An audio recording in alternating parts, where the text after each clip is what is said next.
हळदीमुळे ह्या भाजीला चांगला कलर येतो.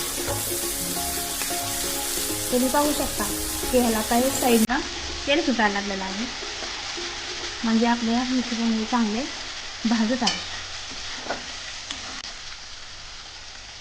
त्यामध्ये उरलेले कुट्टा आणि कांदा याची पेस्ट जी आपण वांग्यात भरलेली होती, ते राहिलेली ही सुद्धा आपण ह्यातच टाकणार आहे.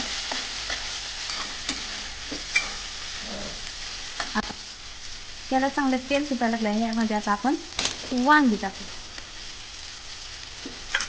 वांगी चांगली हलवूया आणि त्यामध्ये पाणी ओतूया. आपल्याला पाहिजे जेवढी ग्रेव्ही पाहिजे तेवढं आपण पाणी ओतूया. भरलेली वांगी ही रेसिपी तयार आहे. ही एकदा करून पहा आणि कशी वाटते ते मला कमेंट बॉक्समध्ये सांगा.